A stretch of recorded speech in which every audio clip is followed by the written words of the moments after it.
Hoy, en Conversaciones con Propósito, estamos junto a Rodrigo Yoyo Silva, fundador y director de Lidke Coaching School, una de las 3 personas de las que más aprendí sobre gestión organizacional, a quien respeto, sigo y destaco fundamentalmente su generosidad, su colaboración, su humildad y su integridad. Conversemos entonces sobre trabajo en red con Rodrigo Yoyo Silva. Hola, buen día Rodrigo, ¿qué tal? ¿Cómo estás? Hola Leo, ¿qué tal? Bien, súper ¿Todo bien, bien? todo bien. Un poco ¿Cómo, cómo, cansado, pero cómo bien. estás viviendo este tiempo?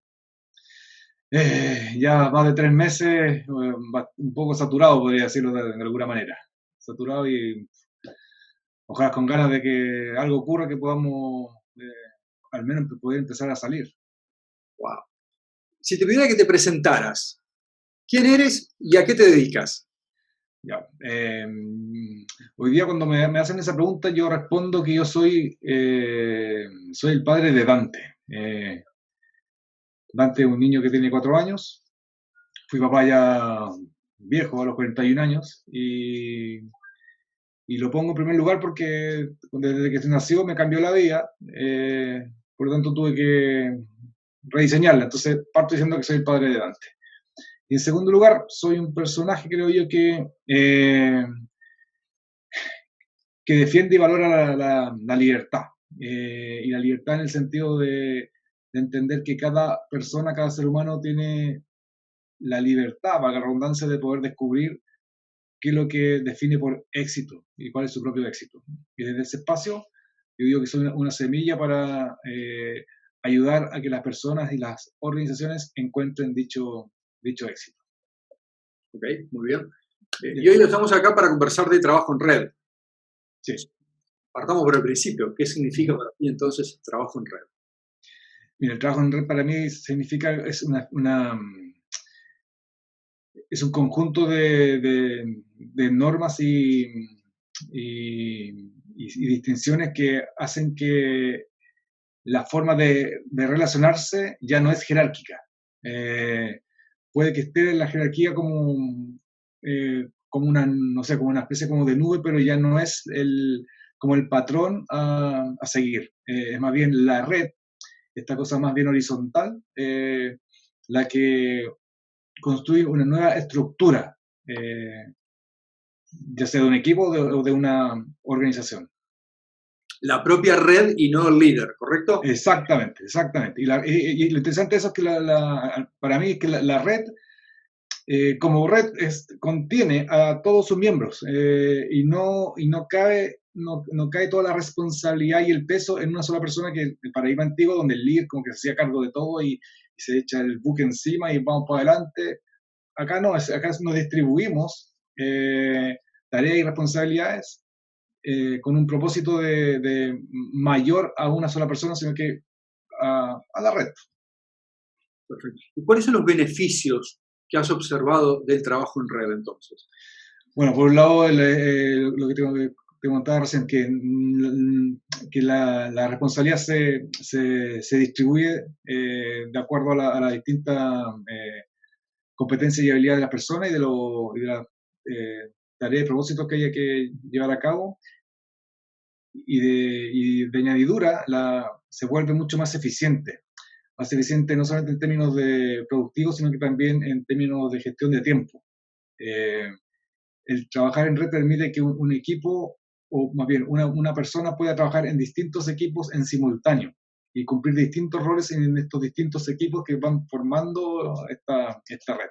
Entonces, a lo mejor en un equipo yo soy el líder del equipo, sin ser esta connotación de líder como que soy da toda la orden, soy más bien una especie de líder facilitador. Y en otros, a lo mejor solamente mi rol es de escuchar.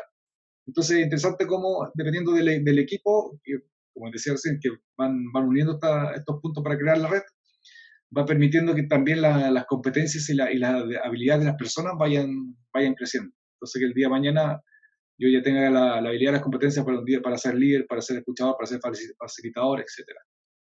Nombraste 2 veces la palabra competencias. ¿Cuáles son entonces las competencias que destacarías de las personas que trabajan eficazmente en red? Yo creo que la primera es la escucha activa, y la escucha activa con una subcompetencia que es fundamental, que es aprender a dejar los juicios de lado. A veces la gente cree que eso significa que, parecía ser que uno no debería tener opinión propia, y digo que no es eso. Yo puedo tener mi opinión propia, pero es dejarla con un ratito de lado para dar espacio para poder escuchar opiniones de los demás. El trabajo en red se vuelve fundamental aquí, porque como ya no va a haber una orden directa de lo que gatilla la organización jerárquica, he de estar atento a poder escuchar las miradas distintas y diversas. De manera, lo mencionábamos de récord, de empezar también a generar, ¿cómo se llama? Pensamiento crítico. La forma de empezar a generar pensamiento crítico es poder dejar mi juicio de lado para dar espacio a lo desconocido que en mí, por ejemplo. Entonces yo creo que esa es la competencia número uno para poder hacer el trabajo en red. Y a la vez, el hacer eso, la competencia de dejar el ego de lado. Y el ego en el sentido de dejar mis temores de lado. Mis temores de chuta, si empiezo a trabajar en red,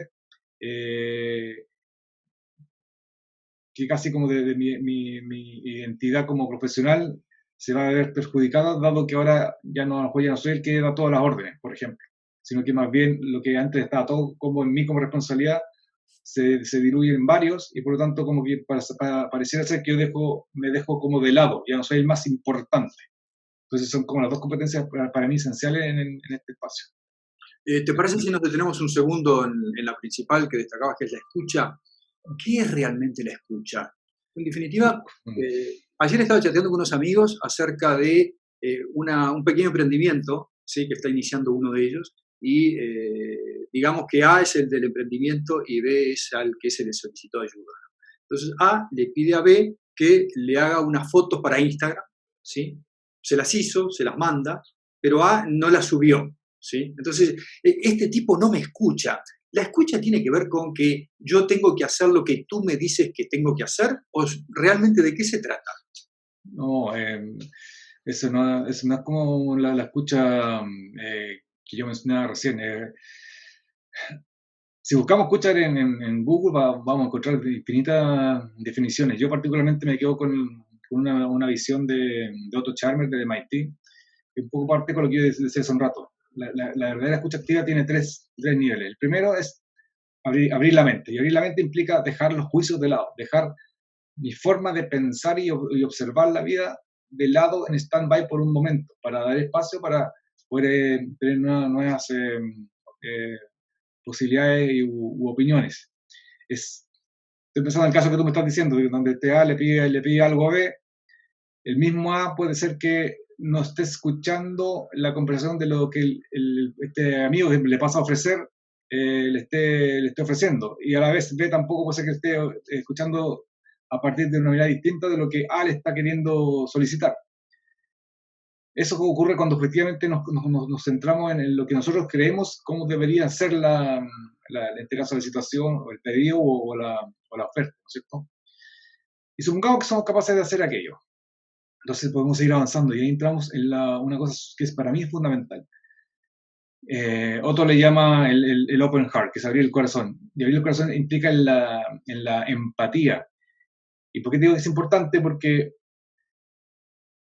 también hay como pareciera ver que hay un malentendido respecto de lo que implica la empatía, y para mí la empatía la diferencio con la simpatía. El ser humano en general está acostumbrado a caer en la simpatía más que en la empatía. La simpatía y el problema que tiene la simpatía no es que sea mala per se, es que desvalida lo que al otro le está ocurriendo.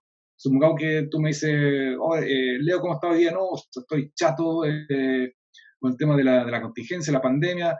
La verdad que estoy reventado. Simpáticamente, yo diría, no te preocupes, si tú sabes que se va a pasar, piensa positivo, siempre esto hay una nueva oportunidad, velo con un lado prestativo, que piensa todo el tiempo que tienes hoy día para estar leyendo. Eso es caer simpático.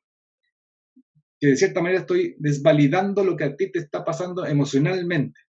Empatía, por tanto, empatía es abrir mi corazón, es muy parecido a dejar de lado mi juicio aquí, dejo de lado mi sentir respecto de la situación para poder empatizar y conectar, es una conexión emocional respecto de lo que te pasa a ti. No significa que yo me tenga que contaminar con tu sentimiento o emoción, sino que más bien me abro el espacio para entender que tú estás en aquello. Y desde ese paso empezar a acompañar. Es una forma de escucha real. No sé si fue claro o fui medio enredado. Muy bien. Nombraste también el pensamiento crítico, que es un concepto que a mí particularmente me encanta y trato de practicar. ¿Qué significa pensamiento crítico? ¿Es estar en contra de todo lo que ocurre? ¿Es estar en contra de todo lo que opina otro? ¿Es criticar realmente? ¿O es un concepto mucho más amplio que implica qué? Yo diría que, a juicio mío, el pensamiento crítico tiene que ver con darse la oportunidad de pensar diferente, de frente a una misma situación, al mismo hecho, hacerse preguntas de índole disruptivas que cuestionen a lo mejor una apreciación original que tengo de alguna situación. No sé si tú ubicas a Carlos Caselli. Sí, sí, claro. Carlos Caselli en los años 80, cuando era como el futbolista top de Chile, le hacen una pregunta y el tipo dice, el periodista le pregunta, pero usted lo que está diciendo va en contra de lo que ha venido diciendo otras veces. Y Caselli dice, bueno, no tengo por qué estar de acuerdo con lo que pienso. Claro, la gente se reía, pero eso es pensamiento crítico. A veces no tengo por qué estar de acuerdo con lo que pienso, porque seguramente lo que estoy pensando no me está generando las nuevas posibilidades o no me está abriendo o no me está llevando las respuestas que la nueva situación a la cual me está queriendo llevar. Por lo tanto, no tengo por qué estar de acuerdo con eso, me doy espacio para que aparezca una nueva forma de estar de acuerdo. Eso yo le llamo, el pensamiento crítico tiene que ver con el manejar agendas múltiples, múltiples agendas.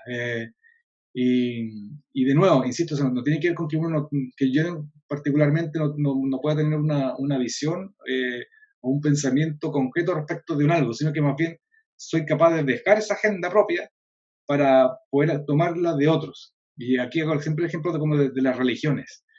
Supongamos que yo fuese un católico dogmático. Y me estoy dando cuenta que mi ser católico, la verdad, que no me está dando la respuesta que ando buscando, pero si me cierro el pensamiento crítico, me quedo en eso y hasta ahí no me llegué, en vez de, ok, voy a dejar de lado mi agenda católica, voy a ver cómo lo piensa un judío, cómo lo piensa un musulmán, cómo lo pensará un ateo, cómo lo verá un budista esta situación. ¿Me explico, no? Para desde ese espacio crítico en el sentido de buscar mirar diferente, cómo puedo resolver el tema, el problema o la situación en la cual me esté desenvolviendo de mejor manera. Eso para mí es el pensamiento crítico. Momentos atrás citabas el concepto de delegar, ¿sí? Y también hablabas de tareas compartidas, de ocupar distintos lugares en distintos grupos o en distintos roles en distintos equipos, ¿sí? En unos liderar, en otros escuchar, en otros tal vez estar en silencio. En esta nueva horizontalidad, ¿qué es lo que el líder debería delegar?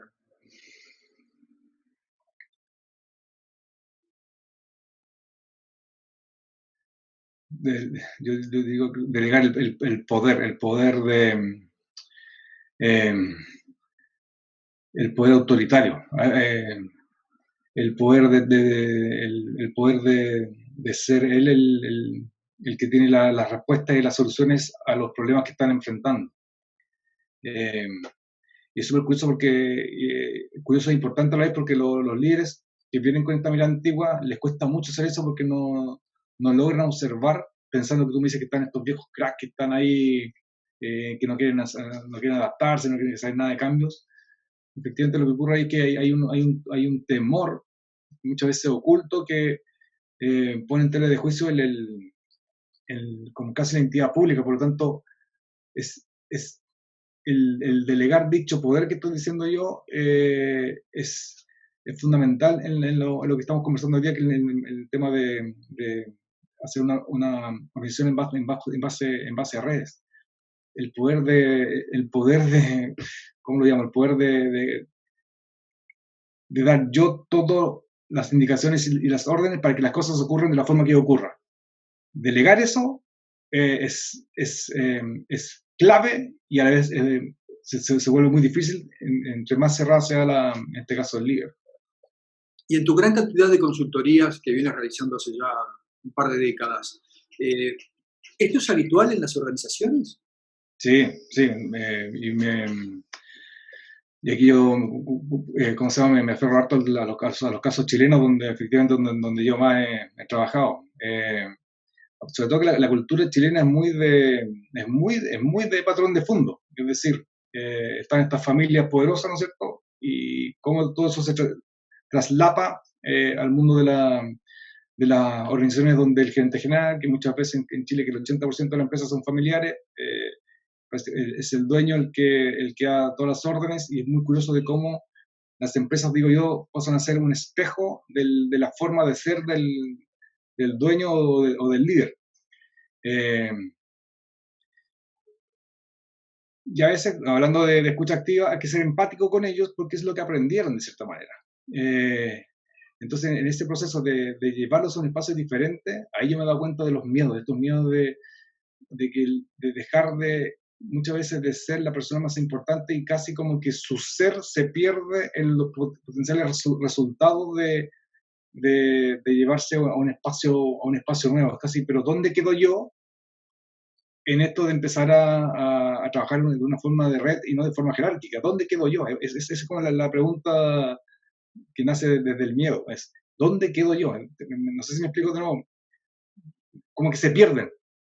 Si yo no soy el que da todas las órdenes, el que da todas las indicaciones, ¿quién soy entonces? Entonces, es muy interesante empezar a ver ese tipo de reflexiones profundas que ocurren en estos líderes jerárquicos,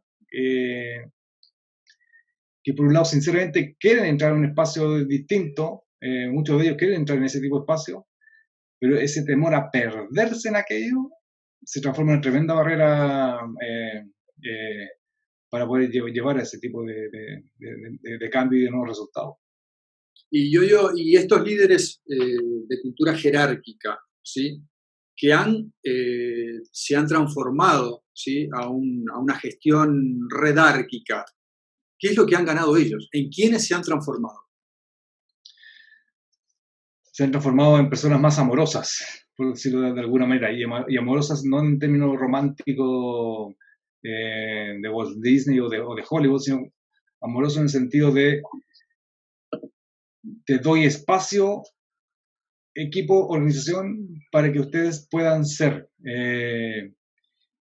Y es súper curioso como, de hecho, tú me haces la pregunta, estoy justamente haciendo coaching a un CEO de una empresa bastante grande en Talca, y él se ha dado cuenta de cómo de este espacio de soltar el tener que tener todas las respuestas y dar espacio para que, no sé, otros gerentes de línea o subgerentes puedan empezar a opinar. Ellos mismos se sorprenden de cómo la gente de cierta manera los empieza a apreciar más. Porque yo tenía la mirada de que si ellos empezaban a dar órdenes, o sea, dejaban de dar órdenes, como que perdían valor. Y si perdían valor, la gente no los iba a considerar. Pero se sorprende de esto distinto, wow, parece que cuando le doy espacio al otro, si bien pierdo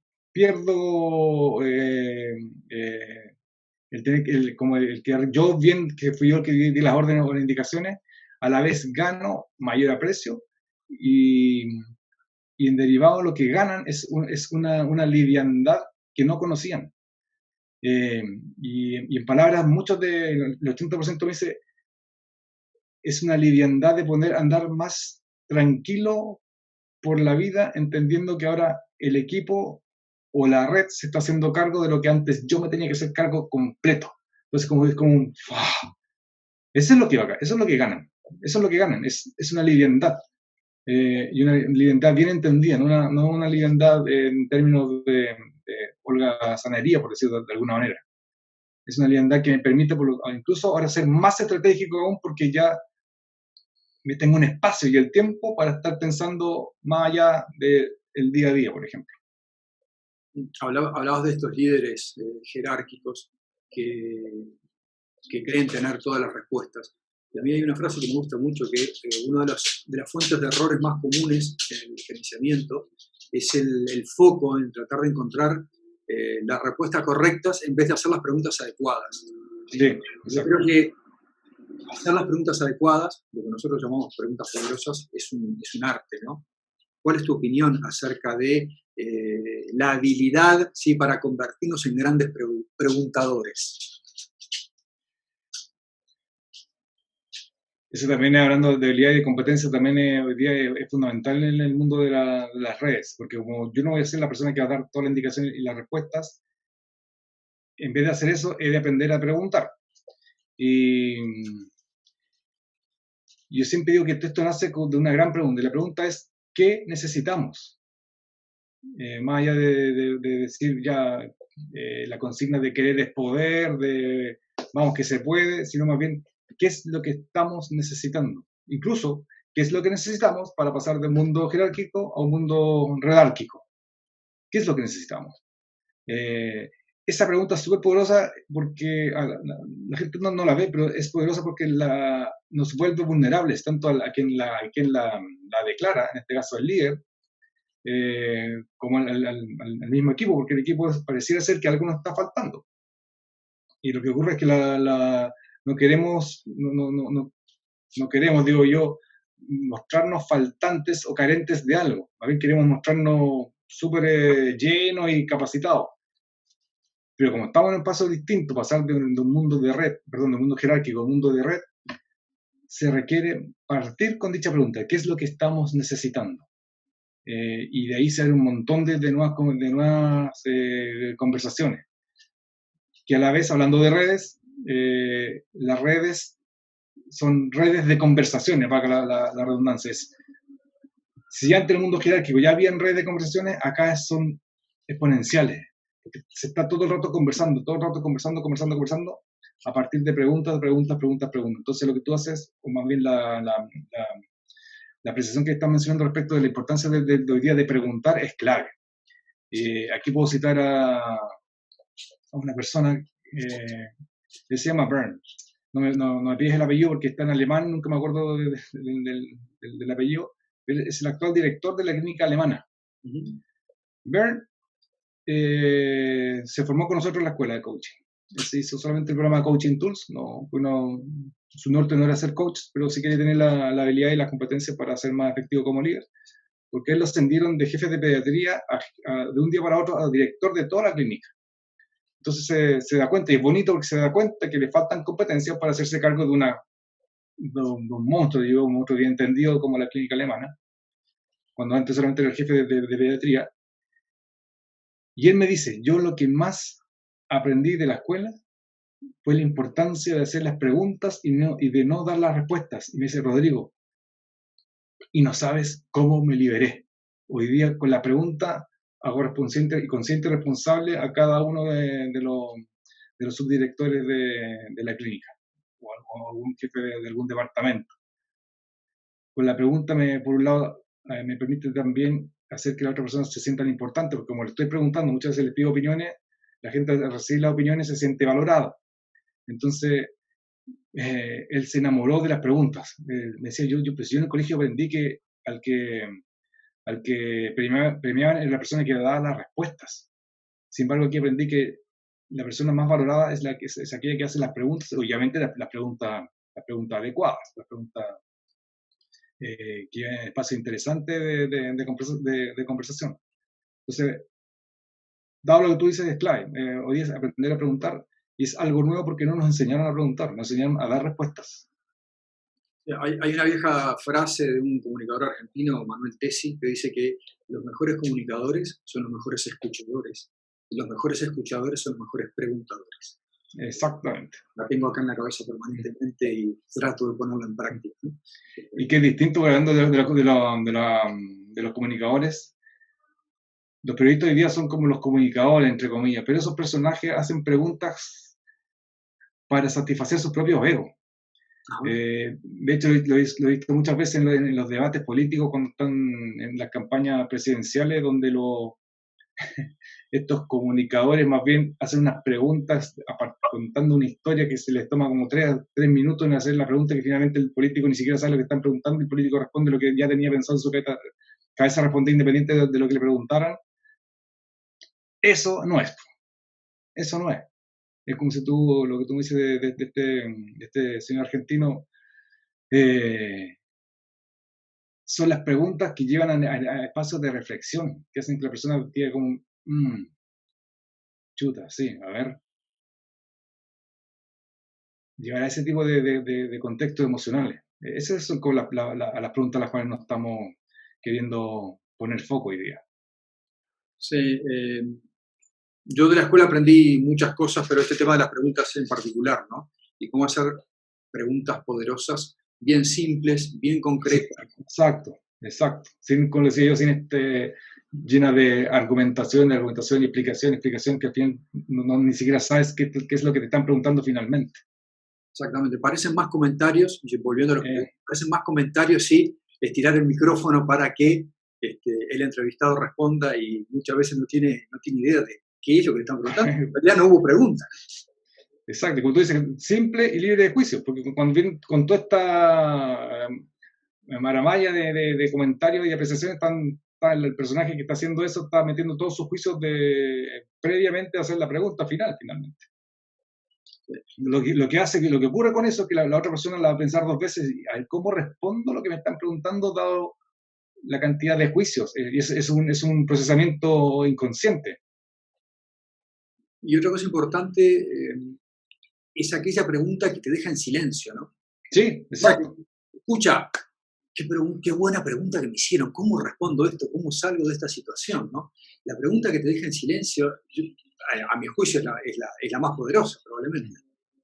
Y que muchas veces no tienes respuesta en ese momento. Se te queda dando vuelta en el día y en la semana, tomándote un café ahí en el castaño, como tú me decías, ¡puf! Empieza como a aparecer la respuesta. Porque eso es otro también. Cuando hago la pregunta, tener claro también que no tengo por qué esperar la respuesta de inmediato, entendiendo que estoy haciendo preguntas de reflexión, que no son inmediatas, son reflexión. Requieren un tiempo, tienen un timing, como se dice. No son inmediatas, no son técnicas. Minutos atrás hablabas de motivación, ¿sí? Hablabas de algunas clásicas frases que escuchamos desde la gerencia jerárquica, sobre todo frases en el Río de la Plata, ¿no? De confío en ti, vamos arriba, tú puedes, poder es querer, eh, frases positivas, ¿no? Pero en los hechos, en el día a día, ¿qué significa motivación para ti? Ya, eso está súper bueno porque tiene que ver con lo que te mencioné hace un rato, de ese tipo de frases son simpáticas, no son empáticas, son simpáticas. Eh, Tienen como buena fama y buena publicidad. Pero es eso, no es más que una frase bonita, porque en la práctica no va la parte emocional detrás de hacerlo de forma distinta, que en vez de hacer ese tipo de frase, hacer la pregunta, bueno, ¿y qué necesitamos entonces? Ahí ya caigo de forma empática, porque estoy entendiendo que el otro requiere de un algo para, por ejemplo, motivarse. Pregunta, ¿y qué es lo que te mueve? ¿Para qué tú estás con nosotros?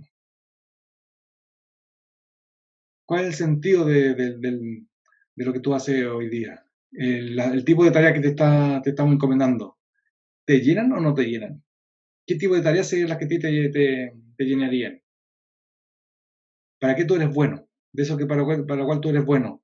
¿Cómo estaría al servicio de la red, por decirlo de alguna manera? O más coloquialmente para el equipo o para la organización. ¿Te das cuenta que son preguntas que hacen de nuevo que la persona reflexione y desde ahí se motive? No con la frasecita que son como empujones, ya vamos que se puede. En vez de, bueno, te doy el espacio, cuéntame, ¿qué es lo que te importa? ¿Y cómo, Incluso cómo nosotros podemos generarte el espacio para que tú te desarrolles y te sientas motivado acá en este equipo, en esta organización, etc. con este relato tuyo, qué es lo que se está cuidando? Se están cuidando varias cosas. Si lo genera como en una sola respuesta, lo que se está cuidando justamente es la estructura relacional en este caso, de la red o del equipo. Va a depender en el contexto en el que estemos hablando, si de la red grande o la red pequeña que puede ser un equipo de trabajo. Nos estamos cuidando. Tiene que ver con el cuidado del equipo. Ese es como el gran, como el gran paraguas, por decirlo de alguna manera. Y cuando Nos los estamos cuidando de aquello. y ¿Sí? cuando los equipos se sienten cuidados bajo este paraguas, Ah, qué es lo que se cuida más arriba? cuando cuando los equipos se sienten cuidados, lo que cuidan es justamente ese espacio, cuidan lo que le llamo el espacio seguro, el espacio donde puedo ser, el espacio donde mi motivación está en línea con el propósito del equipo, de la red, de la organización. El espacio donde no me siento enjuiciado, por lo tanto lo cuido, y el cuidado, parte de cuidarlo es nutrirlo, parte de cuidarlos es aprender a escuchar de una forma distinta, entendiendo que mi forma de escuchar también va a ser parte del cuidado. Muchas veces también empezamos con eso, lo que están cuidando son los resultados que andamos buscando como red, como equipo, como organización, entendiendo que nos vamos teniendo claro en este espacio conversacional a partir de preguntas y respuestas de las competencias que cada uno de los miembros del equipo de la red tienen para poder hacer lo que se les pide que hagan. Y si te das cuenta, tiene que ver con lo que yo mencioné hace un rato, cuando yo voy preguntando, ¿para qué tú eres bueno? ¿Qué es lo que dónde tú te sientes competente? ¿Dónde tú crees que tu talento, tu expertise daría buenos réditos para todos? No para ti, sino que para todos. Entonces, pero cuidamos los resultados, cuidamos el espacio seguro. Cuidamos que la subjetividad sea la mínima posible. Más bien tratamos de basarnos en base a hechos y evidencias concretas. ¿Qué más vamos cuidando? Vamos cuidando la comprensión de las tareas a las cuales nos estamos tanto voluntariamente involucrando, como las tareas del equipo y las tareas de los otros. Porque también parte de la mirada distinta es que usted se comprometió a hacer tales tareas, ok, y por un lado está bien porque usted se comprometió, pero a la vez yo puedo ayudar a que puedas lograr tu tarea. Y en el fondo la pregunta es, ¿cómo te ayuda a que puedas cumplir el compromiso que tú estás adquiriendo con nosotros, por ejemplo? Entonces son distintos niveles de cuidado que como yo le llevo a dos. El gran cuidado, gran macro es cuidar la estructura relacional del equipo, y en segunda lugar cuidar este espacio seguro que este tipo de equipo, este tipo de red me están permitiendo experimentar y vivir. Y a la larga lo que estamos cuidando también es el propósito. ¿Cómo instalar entonces, yo, una cultura de seguridad psicológica dentro de los equipos y las organizaciones? Bueno, primero conversando, atreviéndose a poner el tema en la mesa a partir de las preguntas. La pregunta es, oye, ¿cómo es este espacio? ¿Cómo es estar en este equipo? Seguramente, y es un poco, en inglés se dice tricky, así medio truculento, en el sentido de que, como son preguntas de un espacio que, supongamos, está en un espacio que no es seguro, y queremos transformarlo en un espacio seguro, la gente tampoco se siente con la seguridad, la confianza para poder dar respuesta pensando, chuta, esta pregunta no me la suelen hacer, hay algo sospechoso detrás. Y no tener temor a empezar a poner el tema en la mesa. Para ir poco a poco empezando a generar como los cimientos que nos lleven a poder desarrollar dicho espacio, tú llamas este espacio psicológico seguro. Y que a veces la gente le pone chuta psicológico y se vuelve medio complicado, y no es tan complicado, que tiene que ver justamente con aprender, primero que nada, a entender que todos somos distintos y que tenemos apreciaciones diferentes, y por lo tanto que mi verdad no es la verdad. El gran problema que ocurre hoy día es que están estas cosas como dogmáticas. Oye, pero si esto es así, y en esta empresa siempre lo hemos hecho así, en este equipo siempre lo hemos hecho así. Casi que te están invalidando desde que tú entras. Tu idea aquí no vale nada. Por lo tanto, no hay un espacio seguro. En cambio, acá vamos dando el contexto previo para poder empezar a generar el espacio seguro. Ahí una cosa que más he trabajado en casi 10 años ha sido justamente eso, de acompañar a los equipos a que empiecen a crear sus espacios seguros. Y esto se apalanca con cosas súper técnicas, como sabes que lo que vamos a hacer es que todos los días viernes nos vamos a juntar 1 hora y media a conversar de cómo están. Oye, pero que eso es muy de niñita, no importa. Vamos y vamos y vamos. Tengo un caso súper concreto con una empresa de la minería. Le tocaba ir a Antofagasta una vez a la semana para acompañar en ese espacio, haciendo yo como de un andamio en el sentido cuando estamos construyendo un edificio, los edificios se apalancan con andamios, pero después los andamios se van y queda la construcción ya construida. Acá es exactamente lo mismo, lo que hago yo soy una especie como de andamio para que se pueda construir lo que el equipo quiera desarrollar, en este caso en un espacio seguro. Y estoy ahí. Y pasó una vez que uno de los mineros, digo mineros, que son gallos ejecutivos, se abre a contar algo como emocional y ocurrió lo que ocurre mucho en Chile, que hacen este típico gesto de Bueno, lo que ocurrió con eso es que la persona que se estaba abriendo se cerró automáticamente. Yo no lo dejé pasar, entonces lo que hago es, oye, ¿cuánto de esto les ocurre en el día a día que efectivamente no les permite entrar en lo que ustedes mismos quieren crear, que son espacios seguros?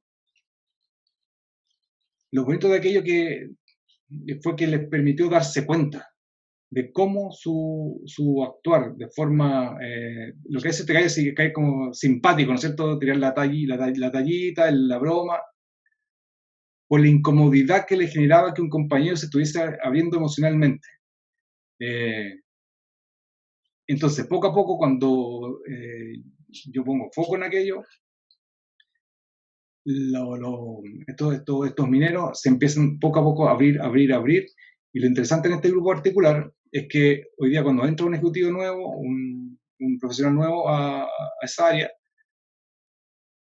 lo invitan a poco a entrar también en este tipo de espacios porque me cuentan ellos que a veces la gente se va porque no está acostumbrada a poder manifestarse libremente. Lo encuentran sospechoso, también lo encuentran que no es de hombrecito, pero sin embargo los que permanecen se sienten en un espacio donde en inglés se llama wholeness, de poder ser,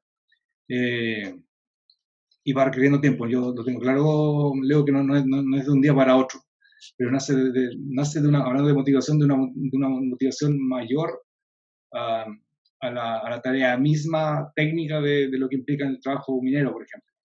No sé si me expliqué. Clarísimo. No quería dejar pasar una frase que mencionabas atrás, que decías que en algunas empresas surge esta frase de acá siempre lo hemos hecho así. ¿Sí?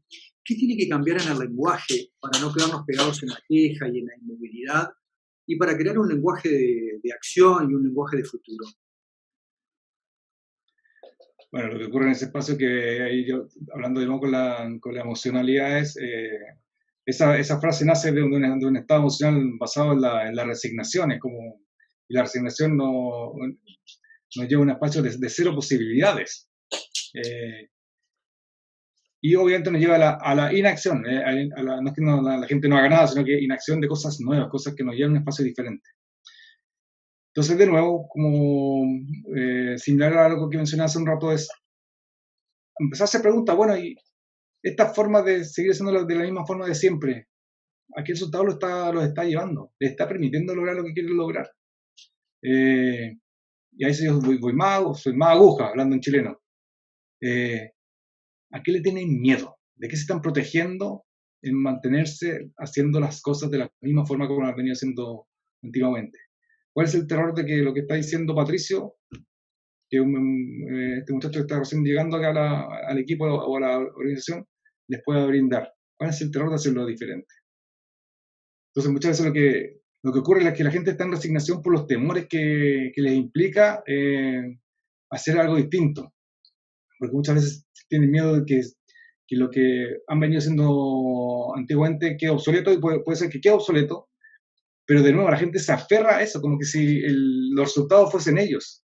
Y como, como si el resultado o la forma de hacer, de operar antiguamente fuese obsoleto, ellos también son obsoletos. Y no son ellos los obsoletos, son los resultados, son la forma de hacer las obsoletas, y ellos pueden empezar a hacer de otra forma, dado a las nuevas acciones. No sé si me explique.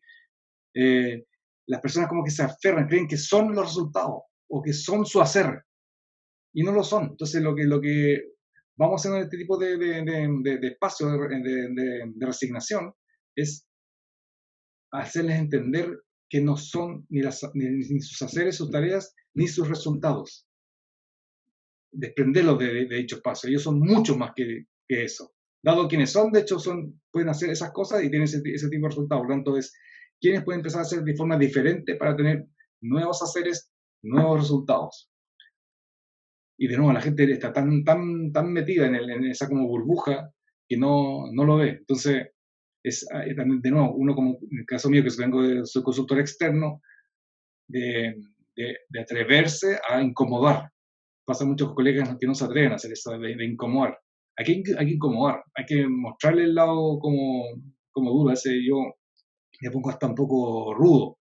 Actualmente estoy haciendo un programa que llamo Logra tu objetivo deseado, para lo cual utilizo la metodología de bloqueando la inmunidad al cambio.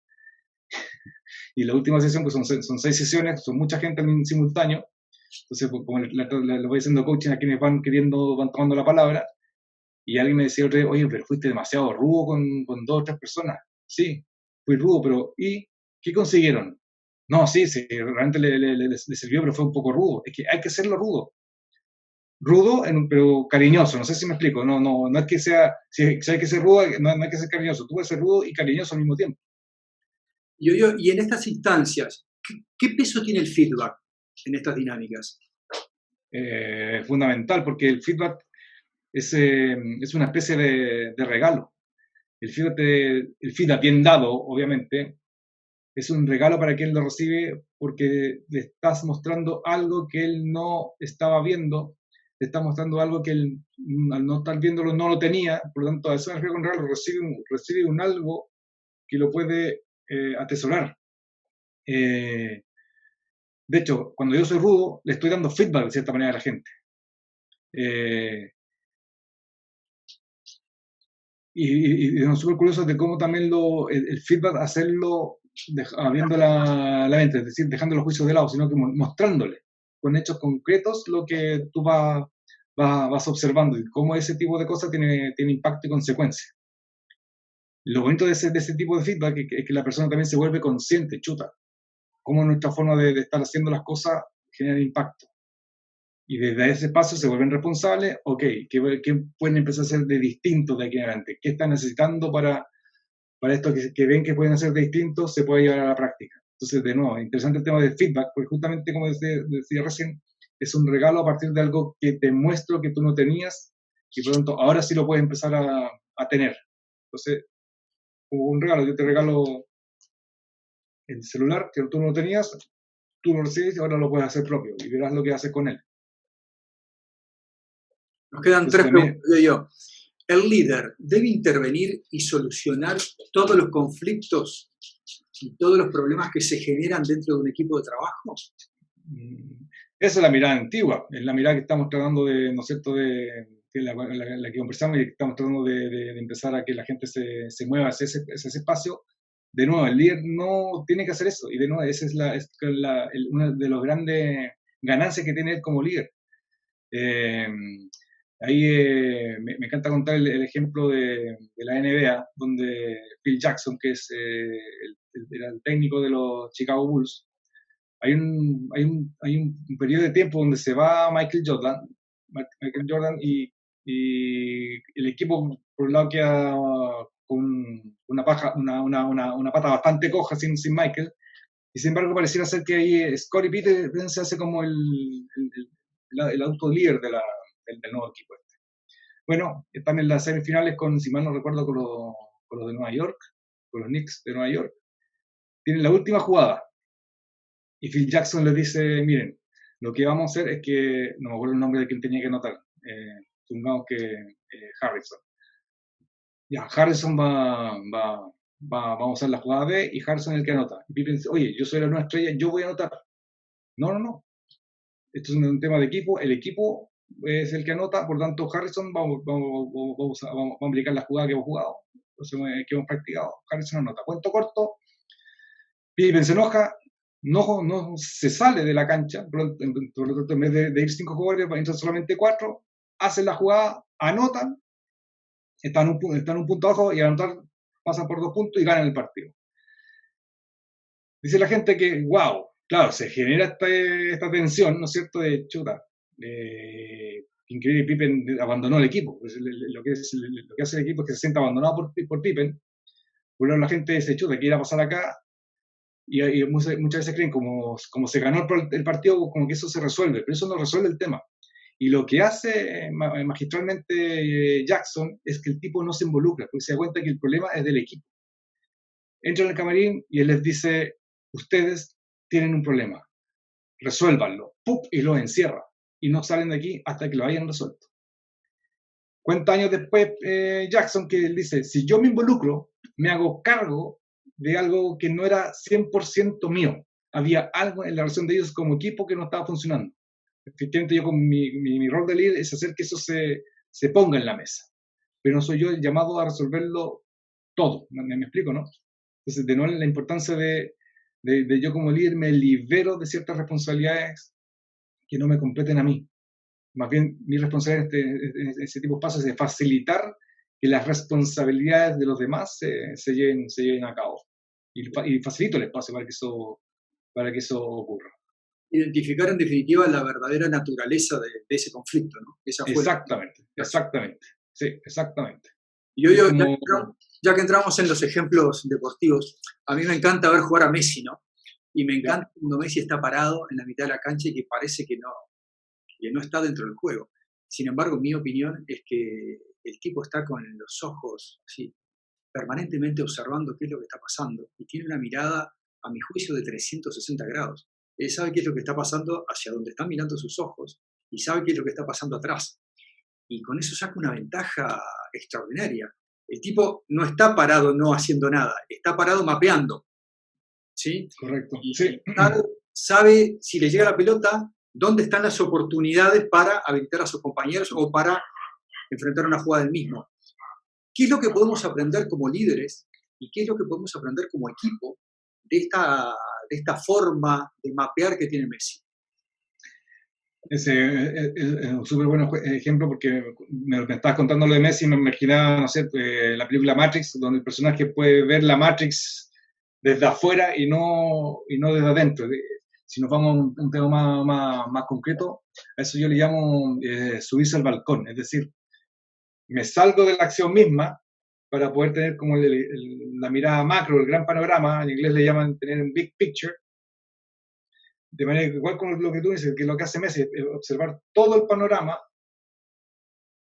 y por lo tanto de forma sistémica ver cómo una potencial acción, el tipo de impacto que podría tener. Es decir, estoy pensando en Messi mirando desde este balcón tiene como 3 posibilidades. Ya, si hago esta jugada, el impacto que puede generar es este. Si hago esta otra jugada, el impacto que puede generar es este. Si hago esta otra jugada, el impacto que puede generar es este.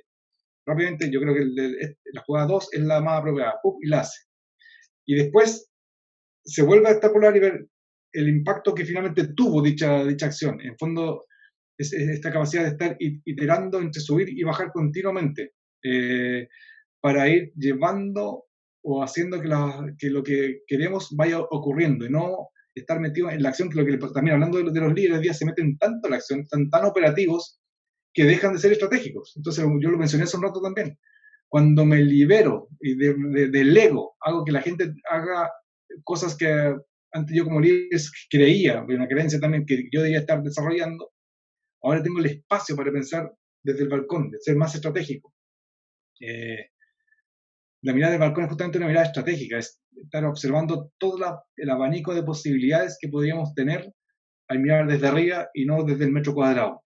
Desde el metro cuadrado la mirada es demasiado miopa, se dice. muy pequeña.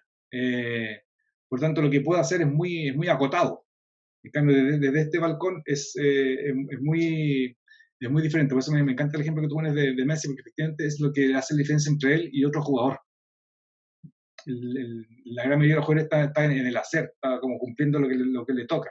Me dan un pase, ya, chuta, ¿qué hago con este pase? En cambio, este tipo de personajes como Messi, me imagino Maradona en su tiempo, van empezando como tienen 4 jugadas ya pensadas por delante, pues ya la visualizaron.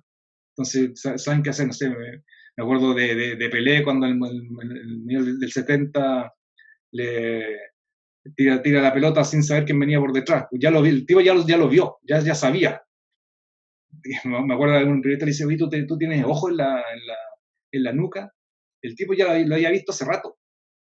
De hecho, si te invito a que un día mires el video, el tipo miró, es súper sutil, pero lo miró antes que incluso que me parece que era Joao el que pasa, ya lo vio, o sea, ya vio que el gallo iba a pasar, por lo tanto le tiró el pase, para que después otro le pegara el chute y anotara. Entonces, justamente tiene que ver con eso, cómo desde el balcón nos podemos anticipar.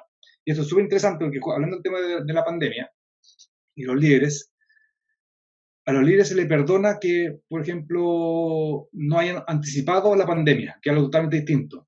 Lo que no se les perdona es no hacer gestión sobre esto que no anticipé esté ocurriendo hoy día.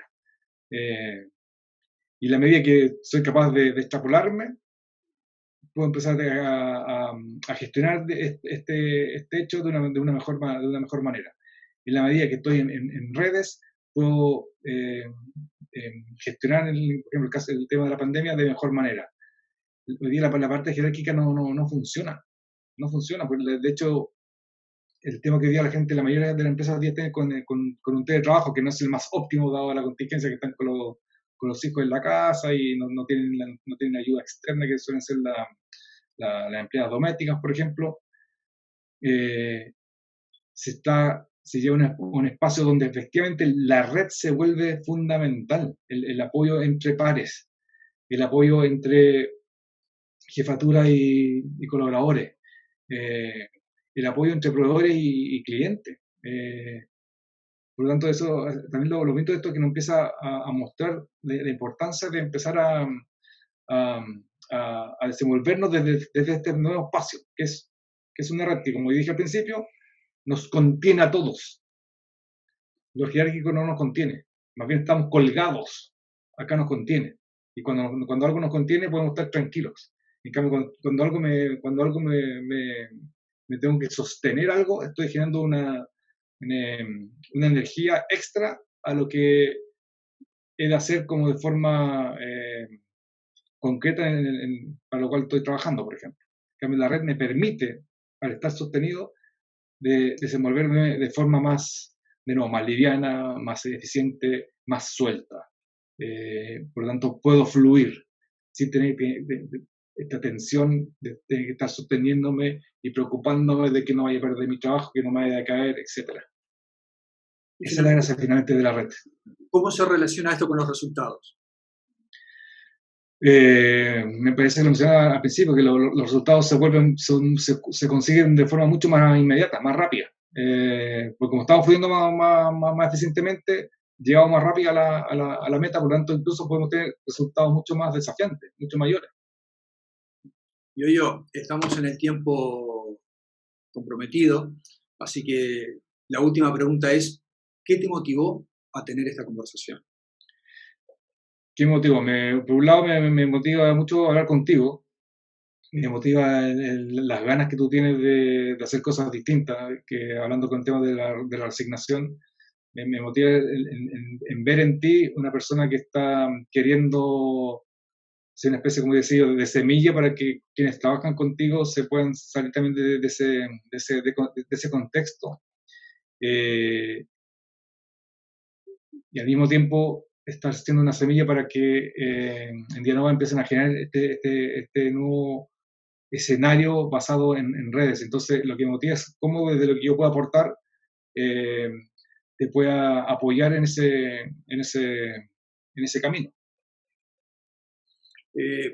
Para finalizar, estás acá porque te respeto, porque te sigo y porque fundamentalmente desde que te conozco valoro tu generosidad para compartir conocimiento, para compartir experiencias. Yo creo que has dejado huella, por lo menos en las redes en las cuales compartimos, y eso es una de las cosas que más valoro de tu gestión. Así que agradecerte una vez más por esta hora de conversación. Gracias. Chao, Leo, te pasaste, agradecido. Gracias a ti. Chao, chao. Chao, chao, estés bien.